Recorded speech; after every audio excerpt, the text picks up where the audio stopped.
another show of terror and fright. I am your host, Lucius Mystic, and you are tuned in to Nightmare Circus Tales. Tonight's story will invade your dreams and turn them into nightmares. I call this tale Hollow Garden. Down a long wooded highway, a state prison has been breached. The inmates started a riot and managed to take over the prison, wounding several guards and killing 4 correction officers. An event like this has happened before, but never anything like this.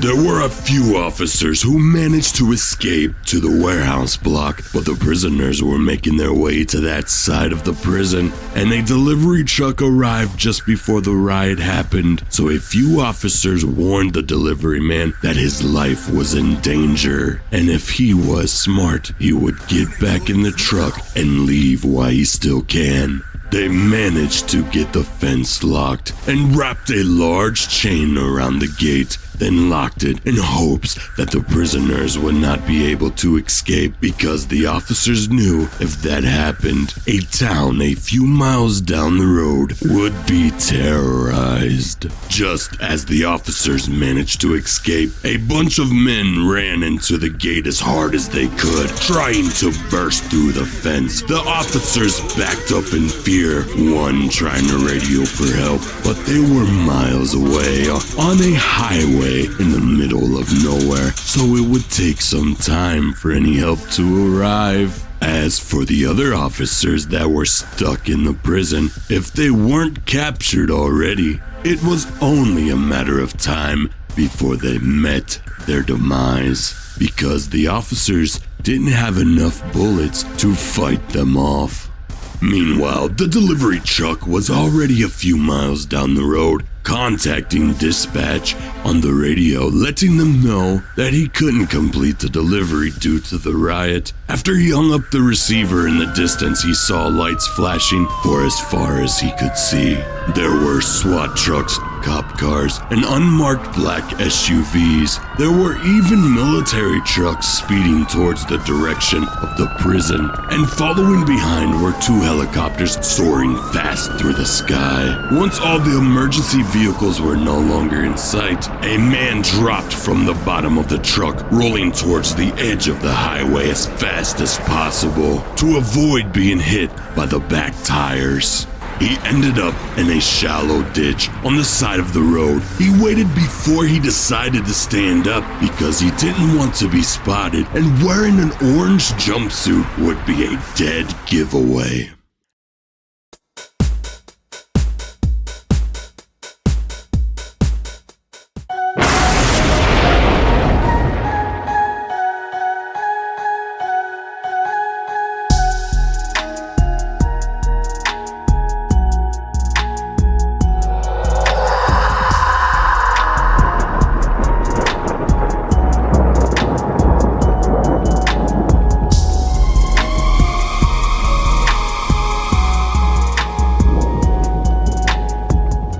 After the rumbling sound of cars and trucks cruising down the highway faded, he made a run for it toward the woods. He was running so fast that he tripped over a tree branch on the ground. The man picked himself up off the ground and dusted the dirt and debris off of his jumpsuit. The escaped prisoner was nearly 6 feet tall, with long hair and a messy beard. He had to be close to his 40s and looked as evil as he smelled. He was tired, hungry, and desperately in need of shelter, just in case the police figured out that he escaped. The man unzipped his jumpsuit, revealing a white t-shirt, and tied the arms around his waist, then started jogging fast in hopes of finding a nearby neighborhood.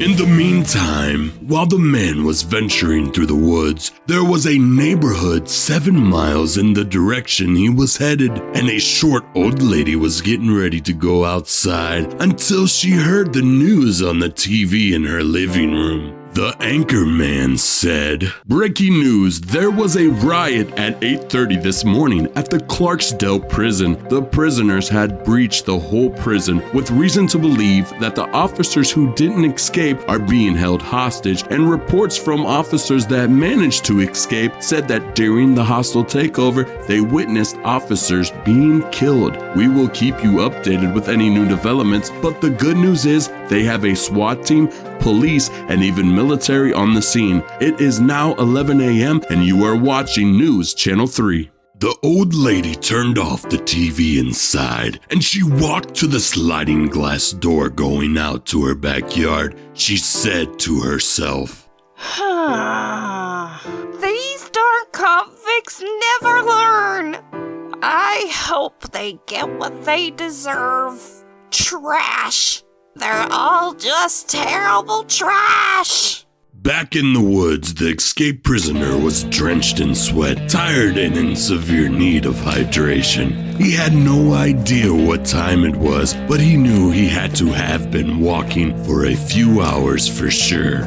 He stumbled to the ground because he sweated out all of his electrolytes. His mouth was so dry, it was like he was swallowing sand. But in his mind, he knew he had to keep going. He just needed to find a house so he could at least get water.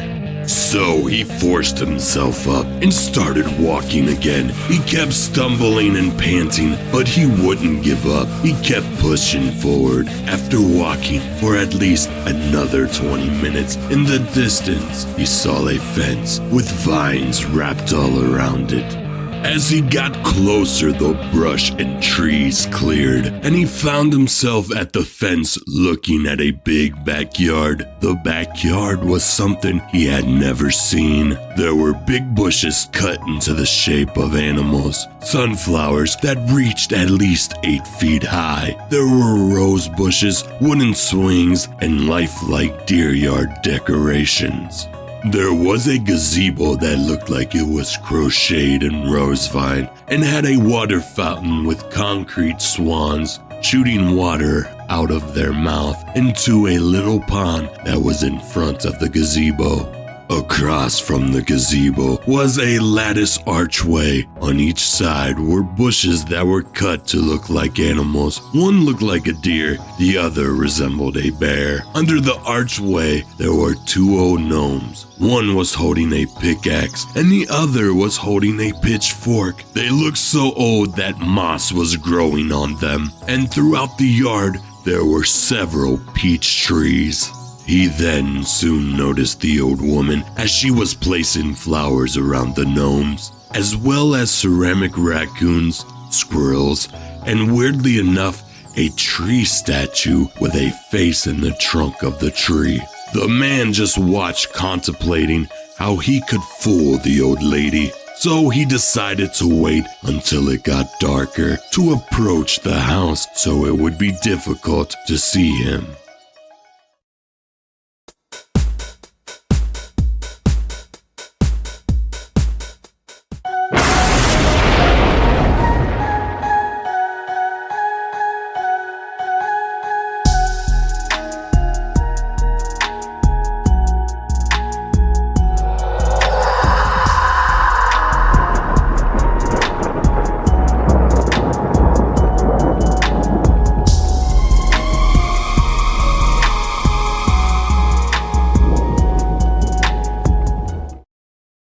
A few hours passed, and the man woke up from a dead sleep. The sun was no longer in the sky, and all he could think about was getting a drink of water. So he jumped the fence and found a garden hose, turned on the water spout, and desperately drank the water as it poured out of the hose. After his last gulp of water, he felt refreshed and made his way to the front porch. He then knocked softly but firmly on the front door. The old lady then came to the door and said with her brittle voice, "Hello? Who's there?" Yes, ma'am. I've been traveling a long way and was wondering if you wouldn't mind letting an innocent man in to use the bathroom and maybe get a bite to eat." She looked out the peephole to see the man, but noticed no car in the driveway and said promptly, I'm sorry, sir, but I don't let strangers in. You have a good night now. In frustration, he shouted, But lady, you don't understand! There was no reply from the other side of the door, so instantly he started plotting how to break in. When he got by the garage, he noticed the door wasn't locked. So he walked into the garage and saw a door going into the house. As he approached the door, he spotted a long wound-up rope and grabbed it. He slowly opened the door and entered the house, quietly closing the door behind him. After entering the house, he saw the old lady in the kitchen. He quickly grabbed the old lady, covering her mouth instantly. Then he took her into the living room and threw her on the chair. She went to scream, and he punched her in the jaw and knocked her out.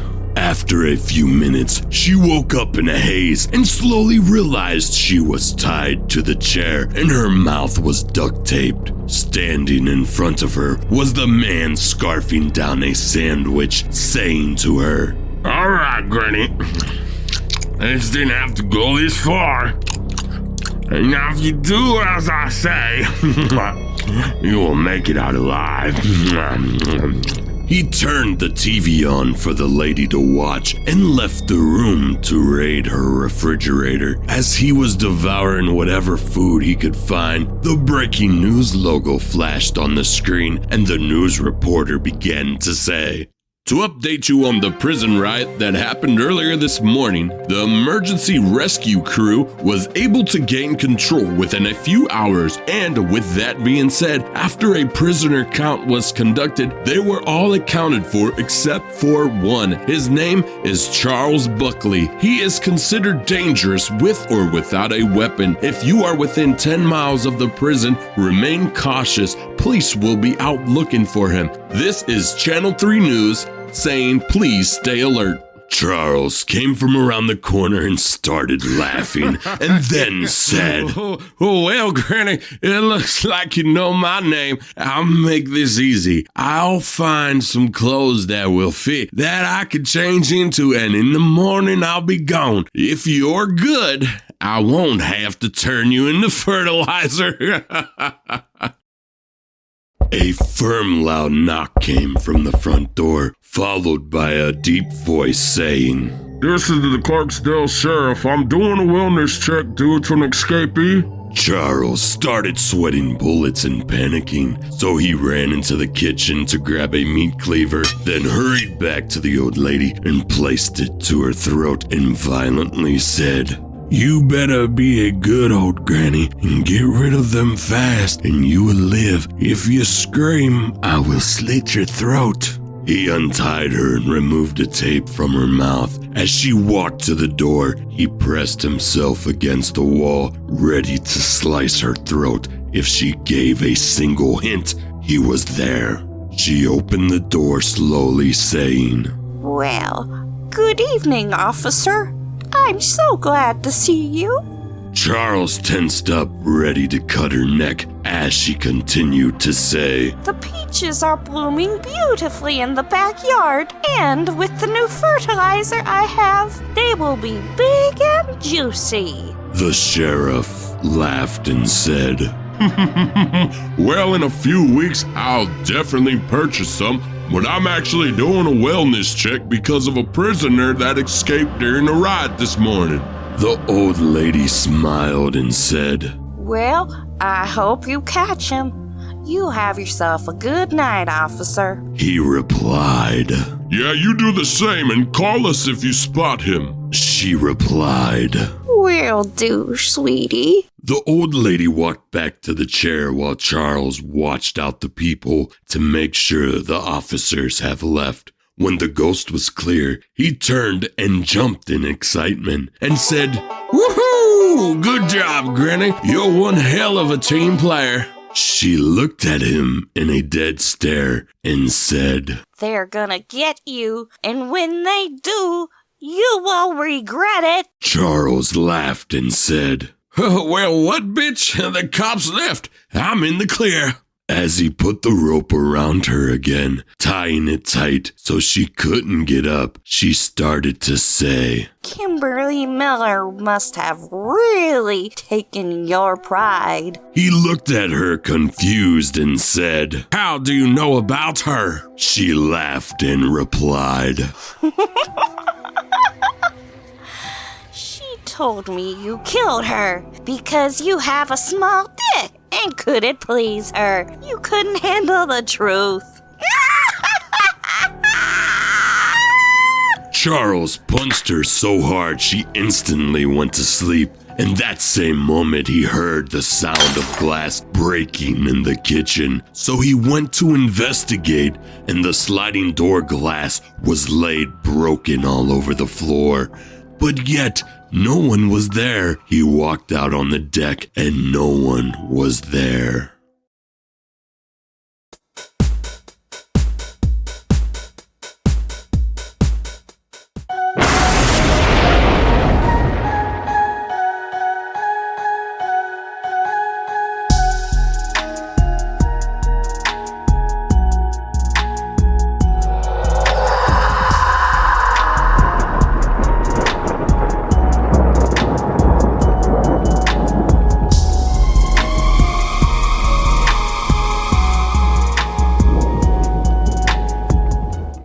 So he went back into the kitchen in confusion. Behind him, he heard an eerie sound. Upon turning around, he was startled to find an old concrete garden gnome holding a pitchfork standing in the doorway where the glass from the sliding door was laying. At first, Charles chuckled, but the gnome suddenly moved towards him. Charles mouths the words, "What the hell?" but no sound comes out as he ran towards the living room just to find that the old lady was no longer there. He tried to run to the front door to leave, but from behind the chair, another garden gnome with an axe came out swinging and cut the man's Achilles heel, dropping him to the ground instantly. Charles screamed in pain and terror while trying hard to crawl to the door. Blood poured from his heel as a sharp pain shot up his whole foot. He could feel his heartbeat throbbing in his leg. When he approached the door, he tried to open it, but it just wouldn't budge. Charles instantly put his back to the door and grabbed the meat cleaver from his pocket, yelling, "I'll kill all you freaks!" From the front door to the kitchen was a hallway, and in the hallway was stairs leading up to the second floor. As both gnomes were walking towards him with evil grins on their faces, out of the corner of his eye, he noticed the old lady floating down the stairs. The old lady's feet never touched the stairs, and as she got to the bottom of the steps, the tip of her toes dragged on the floor as she floated right up to Charles. Her neck was twisted like it was broken. Her voice changed when she said, You broke my neck.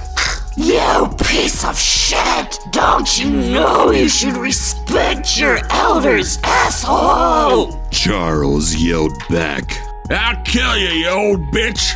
She laughed eerily and said, You pronounce it witch. Now you shall learn your lesson for breaking into an old lady's house. She cracked her neck back to normal. Her eyes had no color or pupil. All you could see was white, soulless eyes. She looked at the gnomes, and the gnomes looked at her, and she nodded her head. They looked back at the man and started lacerating his legs. He screamed in pain as the old lady was laughing in a menacing tone. Go ahead and scream.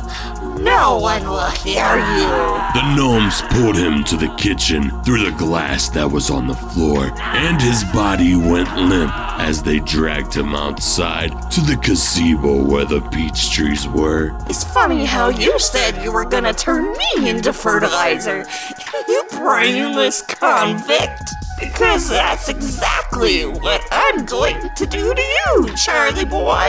She continued to laugh in amusement as the gnomes chopped Charlie Boy into mulch and dug a hole to bury the remains.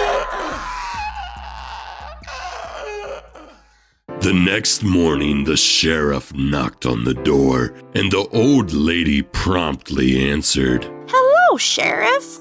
Did you find the convict? No, Glenda, we didn't, but you mentioned them peaches and I was just wondering if I could maybe get a few. She told him to wait right here and went to grab a few. When she came back, she handed him the bag and said, Go ahead and have a few at no charge. I'm sure you'll be back for more. The sheriff grabbed one out of the bag and took a bite. Well, Glenda, these are the juiciest peaches I've ever had. Pretty good. How do you do it? She chuckled, saying, Well, Sheriff, I use the best fertilizer that I can find. Remember this story the next time you try to underestimate someone, and make sure you don't forget that in every old neighborhood lives an old witch. Is it reality or just an illusion?